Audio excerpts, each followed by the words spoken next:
যেই পীরগুলো সাহাবীর দোষ ধরে, যেই পীরগুলো বলে আমাদের জীবনে গুনাহ নাই, যেই পীর বলে আমার ছেলের জীবনে গুনাহ নাই, ওই সমস্ত পীরদেরকে তালাক দেওয়া আহলে সুন্নাত ওয়াল জামাতের উপরে ফরজ হয়ে গেছে। কথা বলেন ঠিক কি না? পাকের স্ত্রী আম্মা জান মা আয়েশা সিদ্দিকাকে গালি দেয় এবং আমার নবী পাকের জামাতা হযরত ওসমান জিন নুরাইন রাদিয়াল্লাহু তাআলা আনহুকে গালি দেয়। আমার নবী পাকের সাহাবী হযরত জুবাইর রাদিয়াল্লাহু তাআলা আনহুকে গালি দেয়। আমার নবী পাকের সাহাবী হযরত তালহা রাদিয়াল্লাহু তাআলা আনহুকে গালি দেয়। ওই সমস্ত লোক হচ্ছে শিয়া সম্প্রদায় লোক, তাদের সাথেও আহলে সুন্নাত ওয়াল জামাতের কোনো সম্পর্ক নাই। কথা বলে ঠিক না? এই জন্য তাদের পরিচয়গুলো বর্তমান সমাজে তুলে ধরার জন্য আমাদের ইমানিয়তের দায়িত্ব হয়ে পড়েছে। কারণ হচ্ছে শিয়া সম্প্রদায়ের দলগুলো এত নিকৃষ্ট, এত নালায়েক, তাদের দল এত বেড়েছে, তারা আওলাদে রাসূলের মহব্বত দেখায়।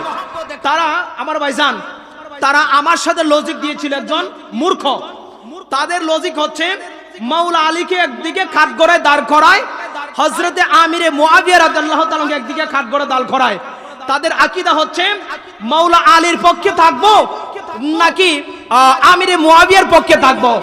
তখন সাধারণ মানুষদের আকীদা হয়ে যায় আমরা মাওলা আলীর পক্ষে থাকবো, আমিরে মুআবিয়া রাদিয়াল্লাহু তাআলাকে সাপোর্ট দিচ্ছে না। এই জন্য তাদের সাধারণ একটা লজিক হচ্ছে মানুষদেরকে আমিরে মুআবিয়া রাদিয়াল্লাহু তাআলা সম্পর্কে খারাপ মন্তব্যগুলো দেখানোর একটা রাস্তা হচ্ছে আহলে রাসূলের মহব্বত দেখায়া মাওলা আলীর কথা বলে আমার নবী পাকের আসহাবদেরকে গালি দেওয়া। বলেন না নাউজুবিল্লাহ? এই জন্য তাদের সাথে আমাদের সম্পর্ক নাই, ছিল না এবং থাকবেও না। এই জন্য আমরা বলতে চাই, আমরা হক দরবারে তাদেরকেই মনে করব যে দরবার থেকে আহলে রাসূলদেরকে ভালোবাসবে, যে দরবার থেকে আসহাবে রাসূলদেরকে ভালোবাসবে। ভাইজান কথা বলে ঠিক না? এজিদকে জাহান্নামী বললে অনেকের গায়ে জ্বলে।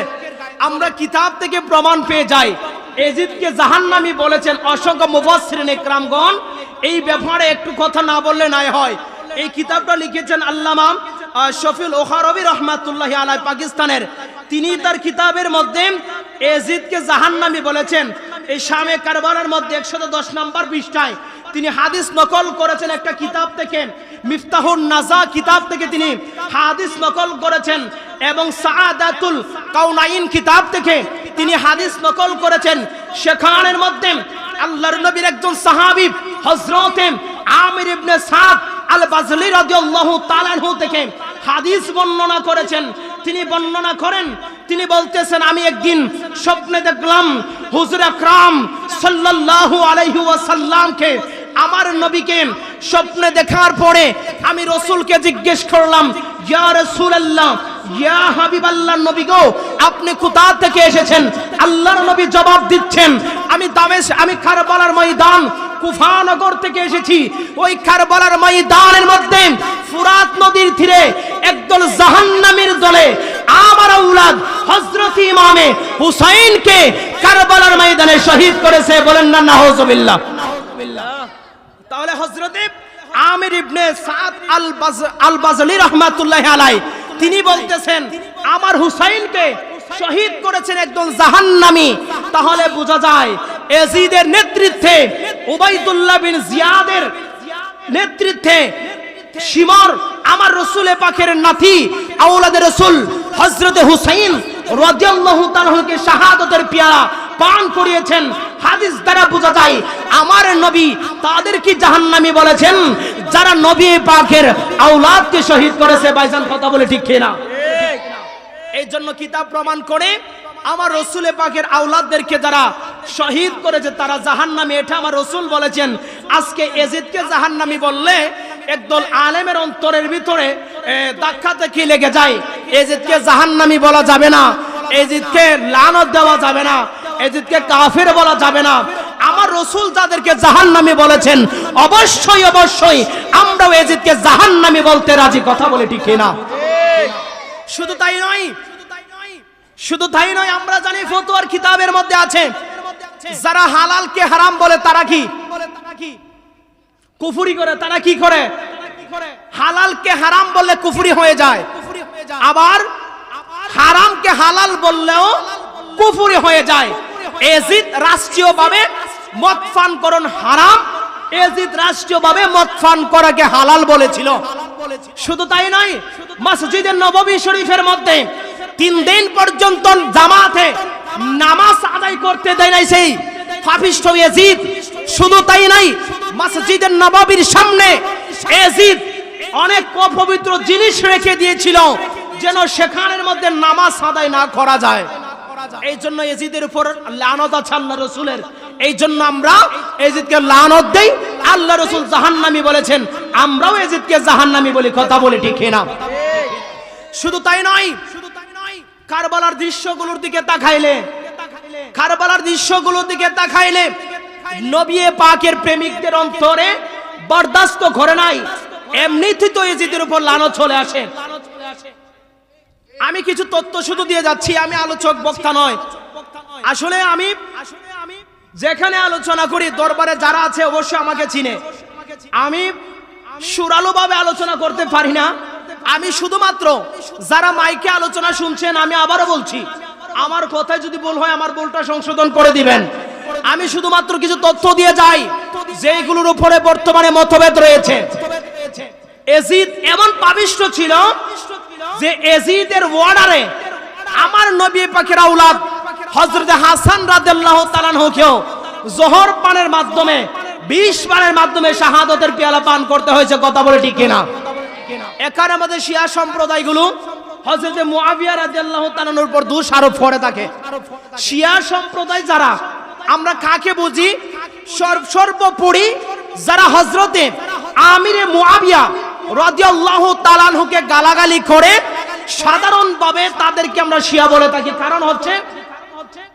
কারণ হচ্ছে হাফিজ ইবনে আসকালানী রাহমাতুল্লাহি আলাইহি বলেন, শিয়াদের প্রথম হাতিয়ার হচ্ছে আসহাবে রাসূলদেরকে গালি দেওয়া। কিন্তু আসহাবে রাসূলদের গালি দেওয়ার মধ্যে থেকে মনে করেন একটা দরজা, আমরা এদিকে প্রবেশ করতেছি ছাদের উপরে, এখানে একটা দরজা আছে। এখানে যদি দরজার মধ্যে যদি দরজাতে নক করা থাকে, মনে করেন আমরা এটার ভিতরে প্রবেশ করতে পারবো না, ছাদের ভিতরে আমরা আসতে পারবো না। এটারে যদি নক যদি করা থাকে, ভিতর দিক থেকে বাহির থেকে নক করলে আমরা দরজা খুলবো। কথা বলি ঠিক কিনা? একজন মানুষ ঘরের ভিতরে ঘুমন্ত অবস্থায় আছে, মনে করেন আরেকজন মানুষ ঘরের ভিতরে ঢুকতে চায়, যদি ঢুকতে হয় তাহলে ওই ঘরের দরজার ভিতরে নক করতে হবে। কথা বলে ঠিক কিনা? নক করে একজন মানুষকে সেই সম্বোধন করে ডাক দিতে হবে যে দরজা খোলো, আমি এমক এখানে এসেছি, তাহলে ওই ব্যক্তিটা দরজা খুলে দিবে।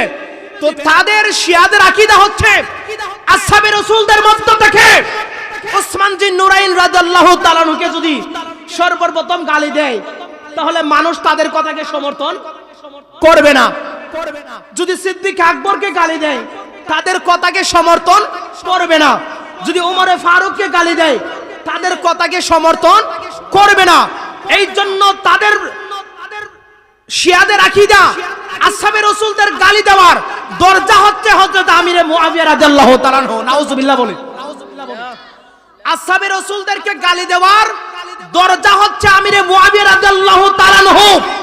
যদি তারা আমিরে মুআবিয়া রাদিয়াল্লাহু তাআলা আনহুকে গালি দিয়ে দরজায় নক করে যদি তারা প্রবেশ করতে পারে, মুআবিয়া রাদিয়াল্লাহু তাআলা আনহুকে গালি দিয়ে যদি তারা প্রবেশ করতে পারে, তারপরে ওই সমস্ত বাতিল সম্প্রদায় লোকগুলো আস্তে ধীরে ওসমান জিন নুরাইনকেও গালি দেয়। নাউজুবিল্লাহ বলে। তারপরে ওই সমস্ত বাতিলগুলো হযরত ওমর ফারুককে গালি দেয়। তারপরে বাতিলগুলো মায়েশা সিদ্দিকাকে গালি দেয়। তারপরে ওই বাতিলগুলো সিদ্দিক আকবরকে গালি দেয়। তারপরে ওই বাতিলগুলো হযরত তালহা রাদিয়াল্লাহু তাআলাকে গালি দেয়। তারপরে ওই বাতিলগুলো হযরত জুবাইর রাদিয়াল্লাহু তাআলাকে গালি দেয়। এই জন্য যেই সমস্ত বাতিলগুলো হযরত মুআবিয়া রাদিয়াল্লাহু তাআলাকে গালি দিবে, তারা কখনো সুন্নি হতে পারে না। ঠিক কি না? আল্লাহু আকবার, ইয়া রাসূলুল্লাহ, জিন্দাবাদ জিন্দাবাদ। জিন্দাবাদ জিন্দাবাদ। এই জন্য আমি কাউকে গালি দিচ্ছি না। যেই সমস্ত ফিরের ছেলেরা, যেই সমস্ত ফিরের ভক্তরা, যেই সমস্ত পীরের মুরিদানরা, যেই সমস্ত আলেমরা হযরতে মুআবিয়া রাদিয়াল্লাহু তাআলা কে নিয়ে মাঠে ময়দানে কাফের বলছেন, আমি আপনাদের কাছে অনুরোধ করে বলছি, গালি দিয়ে বলছি না, আপনাদের কাছে অনুরোধ করে বলছি, চান্দুরা পাক দরবার শরীফে মুফতি মাহমুদুল হাসান আল আমিন আজিদের পীর সাহেব কেবলার নেতৃত্বে আপনাদেরকে আহ্বান করছি, চান্দুরা পাক দরবার শরীফে হযরতে মাওলানা আমিরে মুআবিয়া রাদিয়াল্লাহু তাআলা কে নিয়ে যে কোনো সময় এই বিজয়নগর উপজেলার, বিজয়নগর থানার পুলিশ প্রশাসনের মাধ্যমে কখন আপনারা কোন সময় বাহাসের মধ্যে বসতে চান, আমরা আপনাদের কাছে চ্যালেঞ্জের বার্তা দিয়ে গেলাম। কথা বলেন ঠিক কিনা? চান্দুরা দরবার কোন ব্যাংকের মতো সুফার তলায় বা খাদের তলায় বৈশা বৈশা কেউ করে না। আমি গত কিছুদিন আগে আলোচনা করছিলাম কারি মিজানুর রহমান আজিজি ভাইয়ের দরবারে, ওনার মাদ্রাসায় বাগবাড়িতে, আপনি ওনাকে চিনেন, ওনাকে ওনার বাড়িতে আলোচনা করেছিলাম প্রায় 43-44 মিনিট সময়। হবিগঞ্জ মিডিয়ার মধ্যে আলোচনা পাবেন, আমার আইডিতে ঢুকলে পাবেন। আমি আলোচনা সেখানে করার 3 থেকে 4 দিন পরে কিছু ফিরের মুরিদান, নাম বলার দরকার নেই, কিছু ফিরের মুরিদান তারা সালিশ ডাকছে মিজানুর রহমান আজিজি সাহেবের বিরুদ্ধে এবং আমার বিরুদ্ধে। তারা সালিশ ডাকছে চেয়ারম্যান অফিসে গিয়ে, তারা বলতেছে আমাদেরকে শিয়া বলেছে। তো এখন আমিও তো শিয়া বলছি, কাদেরকে? যারা নবীর সাহাবীদেরকে গালি দিয়ে কথা বলে, ঠিক কিনা? যারা নবীর সাহাবীদেরকে গালি দেয় তাদেরকে বলছি। তাহলে আমার প্রশ্ন হচ্ছে, নবীর সাহাবীদেরকে গালি দিলে আমরা শিয়া প্রমাণ করে দেব, তারা শিয়া। তো আমরা শিয়া বললে তোমাদের গায়ে জ্বলে কেন? তাহলে বুঝো যে তোমরাই শিয়া। কথা বলেন ঠিক কিনা? শিয়া বললে যাদের গায়ে আগুন লাগে, শিয়াদেরকে গালি দিলে যাদের গায়ে আগুন লাগে, বুঝো যে তারাই শিয়া। কথা বলেন ঠিক কিনা? আজকে যে কোনো এক দরবারের, আপনাদের বিজয়নগরের ওই যে কোনো এক দরবারের মুরিদে আমার একটা ভিডিওর নিচে দাও কমেন্ট করেছে শিয়াবাদ জিন্দাবাদ, নাউজুবিল্লাহ বলেন। তো আমরা কোরআন হাদিস দ্বারা প্রমাণ পাই শিয়ারা জাহান্নামের কুত্তা। শিয়ারা জাহান্নামের কি? খাঁটি বাংলা ভাষাই ভালো, শিয়ারা জাহান্নামের কুকুর। আমরা হাদিস দ্বারা প্রমাণ পাই খারেজিরা জাহান্নামের কুকুর। তাহলে তোমরা শিয়াবাদ জিন্দাবাদ বলো, বোঝা যায় তোমাদের বক্তব্য দ্বারা তোমরা নিজেকে নিজেই শিয়াবাদ দাবি করো। তোমরা যদি শিয়াবাদ দাবি করো, তোমাদেরকে আমাদের জাহান্নামীর দল বলতেও আমরা কখনো দ্বিধাবোধ করব না। কথা বলে ঠিক কিনা? তোমরা নিজেকে নিজে শিয়া বলতে পারো, শিয়ারা জাহান্নামী, রাসূল বলছে, আমরা বললে রাস্তাঘাটে অ্যাটাক করো। তাদের এক নম্বর কাজ হচ্ছে আলেমদেরকে হয়রানি করা মামলা দিয়ে। তাদের এক নম্বর কাজ আলেমদেরকে হয়রানি করা মামলা দিয়ে। বাফরে পড়ালে সরাসরি কিতাব নিয়ে বস না বেটা। কথা বলেন না ভাই, ঠিক কিনা? মামলা দিবি কেন? মামলা যদি সুরের দলে। কথা বলেন ঠিক কিনা? হামলা রাস্তাঘাটে মারামারি করে ডাহাইতে। কথা কোন ঠিক কিনা? রাস্তাঘাটে গাড়ি ভাঙচুর করে ডাহাইতে, চুরি করবার লাগিয়া। তো তোরা কি তা চুরি করবার লাগিয়া আলেমদেরকে রাস্তাঘাটে মারামারি করস? কথা কোন ঠিক কিনা?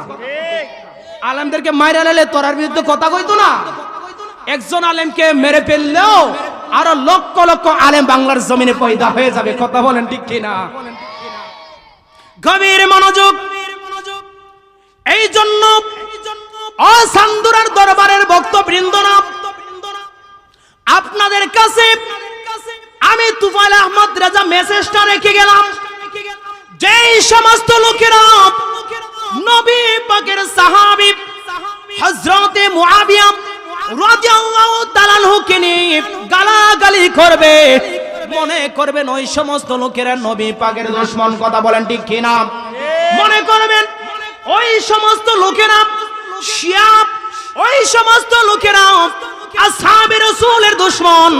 কারণ ওই সমস্ত লোকদের আকীদা হচ্ছে আমার নবী পাকের আওলাদে কারীমকে ভালোবাসা ছাড়া কোন আসহাবে রাসূলের ভালোবাসা তাদের দরকার নাই। কোন নাউজুবিল্লাহ। আর খারিজিদের আকীদা তো বললাম, তাদের আকীদা আওলাদের রাসূলকে ভালোবাসা নয়, তাদের আকীদা হচ্ছে আওলাদের রাসূলের সম্মানকে কমিয়ে দেওয়া। নাউজুবিল্লাহ বলেন। এর জন্য আমার ভাইয়েরা, আমার বাবারা, শুধুমাত্র হ্যাঁ আমার ভাই বলতেছেন আসহাবিকান নজুম, সমস্ত সাহাবায়ে কেরাম আকাশের তারকা নেই। সুবহানাল্লাহ বলেন না? আওয়াজে বলি সুবহানাল্লাহ। কোন সাহাবীর মধ্যে কোনো দোষ নাই। আমার রাসূল বলেছেন আমার একজন সাহাবীকে অনুসরণ করো, আমার কোন একজন সাহাবীকে ফলো করো, তোমার আদর্শ তোমার জীবন সুন্দর হয়ে যাবে। সুবহানাল্লাহ বলি। এই জন্য নবীর কোন সাহাবীকে গালি দেওয়া যাবে না। এই জন্য আমি আপনাদের সামনে আরেকটা কথা বলতে চাই, যে বিষয়টা হচ্ছে তারা কিছু একটা লজিক দেখায়। লজিকগুলো হচ্ছে এক নাম্বার লজিক, হযরত ইমাম হাসান রাদিয়াল্লাহু তাআলা আনহুকে নিয়ে তারা কিছু লজিক দেয়। কষ্ট হচ্ছে ভাইরা আমার, কষ্ট হচ্ছে আপনাদের। আমি শুধুমাত্র তথ্যগুলো তুলে ধরছি আমি আপনাদের কাছে। তারা প্রথম হাসান রাদিয়াল্লাহু তাআলা আনহুকে জহর পানের যে বিষয়টা, এই বিষয়টা তারা তুলে ধরে। মুআবিয়া রাদিয়াল্লাহু তাআলা আনহু হাসান রাদিয়াল্লাহু তাআলা আনহুকে নাকি বিষ পান করাইছে, এবং মুআবিয়া রাদিয়াল্লাহু তাআলা আনহু নাকি হাসান রাদিয়াল্লাহু তাআলা আনহুকে খেলাফতকে অস্বীকার করেছে। তিনি নাকি জোর করে হযরত হাসান রাদিয়াল্লাহু তাআলা আনহু থেকে খেলাফতের দায়িত্ব ছিনিয়ে নিয়েছে। নাউজুবিল্লাহ বলেন। আমি তাদের হযরতে মুআবিয়া রাদিয়াল্লাহু তাআলা আনহু এবং হযরতে হাসান রাদিয়াল্লাহু তাআলা আনহুকে খেলাফতের দায়িত্ব তিনি দিয়েছিলেন মুআবিয়া রাদিয়াল্লাহু তাআলা আনহুকে। এই দায়িত্বটা কিভাবে দিয়েছিলেন, কি কি শর্তের মাধ্যমে আমি বলছি, আপনারা একটু প্রয়োজনে মোবাইলে রেকর্ড করে নিতে পারেন। এক নাম্বার শর্ত ছিল, হাসান রাদিয়াল্লাহু তাআলা শর্ত দিয়েছিলেন আমি আপনার কাছে দায়িত্ব দিচ্ছি। এক নাম্বার শর্ত হচ্ছে হযরতে আমিরে মুআবিয়া রাদিয়াল্লাহু তাআলা আনহু এরপর হাসান রাদিয়াল্লাহু তাআলা আনহু আবারও খলিফা হবেন। একটু খেয়াল করবেন সবাই। এক নাম্বার শর্ত ছিল মুআবিয়া রাদিয়াল্লাহু তাআলা আনহুর পরে হাসান রাদিয়াল্লাহু তাআলা খলিফা হবেন। দুই নাম্বার শর্ত, আমিরে মুআবিয়া রাদিয়াল্লাহু তাআলা তার খেলাফত আমলে মদিনা শরীফ, হেজাজে মুকাদ্দাস কিংবা ইরাকের কোন ব্যক্তির নিকট আলী রাদিয়াল্লাহু তাআলা সম্পর্কীয় কোনো কিছু জিজ্ঞাসাবাদ কিংবা কোনো দাবি দাওয়া করবে না। তৃতীয় নম্বর শর্ত ছিল হযরত ইমাম হাসান রাদিয়াল্লাহু তাআলা এর সমুদয় ঋণ আমিরে মুআবিয়া রাদিয়াল্লাহু আনহু সুদ করবে। নারায়ে তাকবীর, নারায়ে তাকবীর, নারায়ে রিসালাত, নারায়ে রিসালাত। হযরতে মাওলানা মুস্তাক আহমেদ বিপ্লবী ভাই সাহেবের আগমন। আসলে এটা দরবারের মাহফিল, এটা দরবারের মাহফিল। অসংখ্য আলেমগণ আসবে। আমার ভাইজান মুস্তাক আহমেদ বিপ্লবী সাহেব আপনাদের বিজয়নগরের সন্তান মনে হয় ভাইজান, নাকি হবিগঞ্জের? হবিগঞ্জের সন্তান।